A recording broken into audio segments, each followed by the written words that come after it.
and October is Domestic Violence Awareness Month.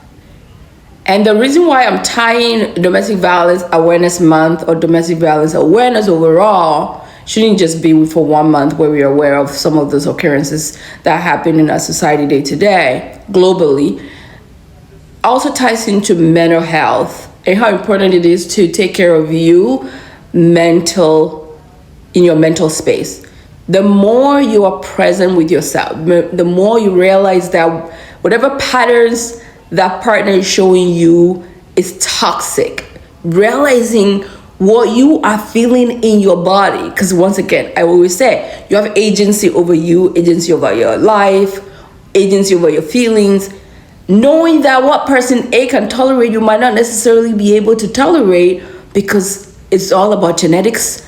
It's all about environmental, your childhood, whether it was good, crappy, neglectful, chaotic, all those things start to embed in your DNA. But when you're aware of the fact that that can impact how you show up today in your current relationships, whether it's intimate relationship with your children, with your partner, at work, your ability to make money, and you're noticing all this feeling coming up, you're anxious. Do you know how it feels like to be anxious? Are you feeling tight at the back of your neck? Your tummy hurts, your tummy is tight, you're having diarrhea or constipation all wrapped in one. Sometimes you are restless, you can't sleep, you're shaking, you're sweating, you're restricting certain activity because when you get into social situation, you just cannot tolerate it. Sometimes there's also a low amount of certain chemicals in our brains, like serotonin, dopamine, GABA, name it. All those things help us maintain our activity of daily living and do relationships, like I mentioned, all different tiers of relationship, and also be able to deal with your life and be in your purpose, be in your goals. So it's so important to know where you are in your mental health, because if somebody's treating you badly, somebody is being toxic towards you, somebody is constantly triggering you, right? Your triggers would probably most likely go on through your life. But if that person's pattern is drama filled and to constantly trigger you, and it's always fights, there's never a resolution, it always feels like it's circular. When there's issues, you can never resolve it. They don't have teachable spirit. Even when you go to a counselor, a therapist, or whatever, when you have to get to the point where you have to go to a counselor, a therapist, like, wrap it up. That's why it's so important to know you have an agency. You know what's happening in your body. You know this is costing you so much issues, including also sleeplessness, weight gain, lack of motivation. You're just blah constantly, even to the point of having thoughts and feelings to not be here anymore. It's impacting how you communicate and you deal with people. You're constantly on edge. You're like, you're yelling and screaming at your kids. You're losing jobs. You're losing money.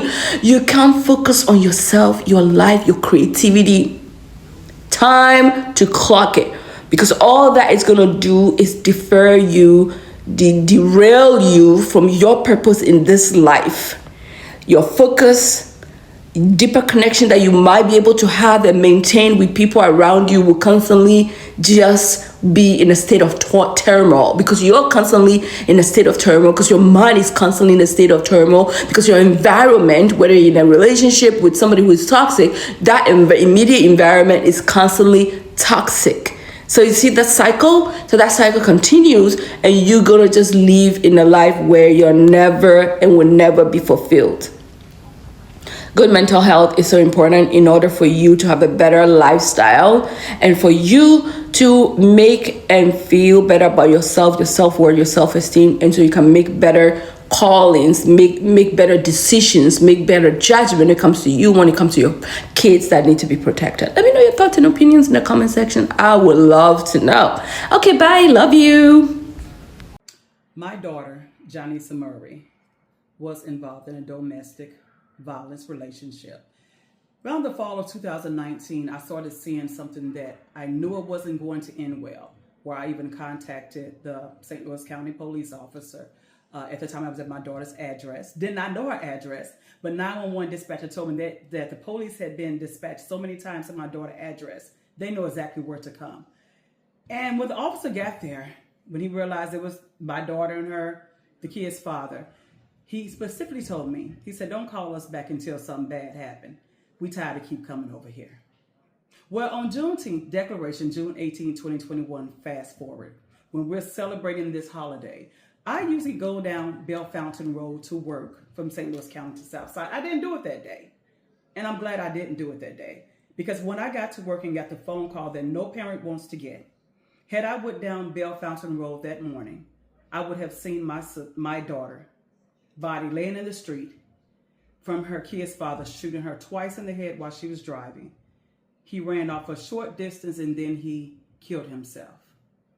Domestic violence is real, especially when your partner can get access to a gun. Still unsure, because I was told that his mother gave him the gun, but someone who suffered from schizophrenia, substance abuse, drug addiction, no family in their right mind would give someone a gun. So as we go into National Gun Violence Awareness, we're Orange Weekend. I thank everyone for honoring survivors of gun violence and then honoring our loved ones that have went on. But I also want to ask the question, who's coming to save us? Because when you call law enforcement on someone, either it's too late or you would get the same statement that was given unto me. Don't call me until something bad happened.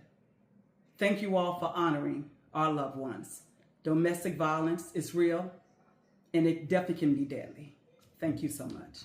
Many of you know I left an abusive relationship in my early 20s, and while it was one of the most difficult times of my life, I was really fortunate to have a handful of good friends who didn't judge me and didn't leave my side during that really dark period of my life. So I thought I'd give you guys 3 tips on how to help your friend who might be going through a similar situation. Number 1 is allow them to make decisions without judgment. I know a lot of their decisions right now might seem really rash. However, it is important that you allow them to make those decisions without judging them or having them feel judged, because then they're going to stop coming to you. They're going to start hiding things. So it's just important that you allow them to make their decision, and you need to understand that they are not in the right place of mind right now. They're in a relationship with most likely a very manipulative person that is filling their head with a lot of stuff. So just allow them to make their decision without judgment and just be there for them when they need you.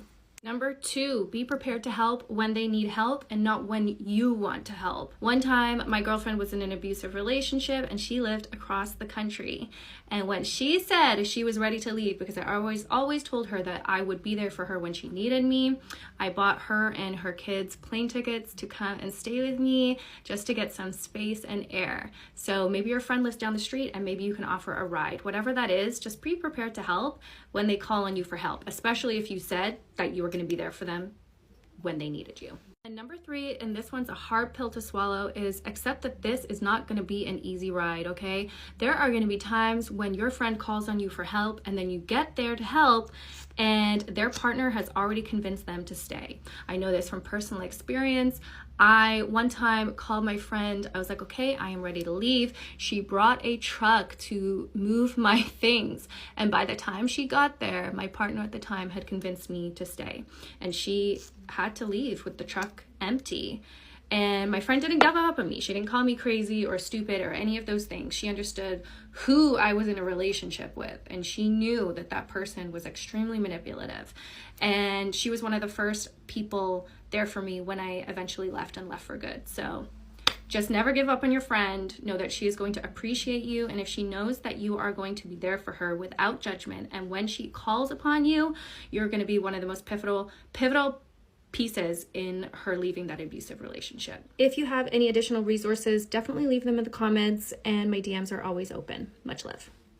Too many women being abused and not enough women speaking out. Say something. If a man putting his hands on you, getting drunk, getting mad, frustrated, and taking his anger out on you, call the police on his ass, because I guarantee you they got a place for him. Y'all ladies out here letting these men beat on y'all, not saying nothing, not calling the police, not even defending yourself for that matter, looking for a reason to forgive him and make up excuses as to why he did what he did. If he did it once, he'll do it again. And if you don't do something about it, the next person might not survive in order to tell her side of the story. See, the thing with men is, most men, and I ain't gonna say most men, I'm gonna say a lot of men out here, they whoop women in secret.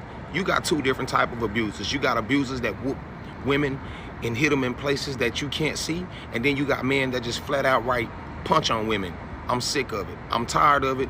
I understand being falsely accused. I understand it. I went through it. I had to get something dismissed. But at the same damn time, don't provoke that man to do something to you. Now, if he just get drunk and put his hands on you, by all means, defend yourself and your kids and your integrity. Call the police. The way that social workers, therapists, mental health advocates have to go about safety planning for women who are experiencing domestic violence is enough to just demonstrate just how unsafe women are, who experience these types of situations, and just safety in general. There's so much that goes into a safety plan when you are trying to help a woman who is in this type of situation. And the whole process of it, right? The whole process of it alone is a demonstration of how male-centered our society is. Because why are we, as health professionals who work alongside certain crisis response people and members, why do we have to go through all of this, backdooring and planning and almost sneaking around just to create a safe plan for somebody who is dealing with this type of situation? The entire process of it is a demonstration of, how male-centered the world is, or society. It's not as easy as it should be, as easy as just calling the fucking police and getting some help. It should be that easy. When women are bruised up, marked up, the whole nine, there should be automatic things in place that say, all right, y'all two got to be separate, and if something happens to where you are back around this person, then there's going to be consequences. Like, there should be more serious, things and factors that come into play. But the fact that it's not, and that people who are literally in professional settings have to do all of this going around, should let you know alone just how unsafe women are, and how unsafe women can be. So when the conversation online is about women and safety, like, I wish y'all could see somebody's safety plan who is experiencing domestic violence. Motherfuckers say, oh, just go away from it. It's easy. Just leave it. Leave the situation. It's not that easy. If it was that easy, calling the police would actually work. It would actually help the situation. There will be laws in place that can actually help the situation. But considering that it's not, nothing about, just walking away from a situation, whether it be at the club or at the gas station or actually in a domestic violence relationship, is that easy. Nothing about it is easy. So, yeah, I wish y'all could just see, the type of things that mental health professionals have to come up with just to keep a client safe, because it's not that easy of just walking away from a situation. Walking away from a dude at a gas station has led to women being shot and killed, unalived, and that's just the gas station. Imagine when it's in-house, so walking away and just exiting and removing yourself from situations don't always help.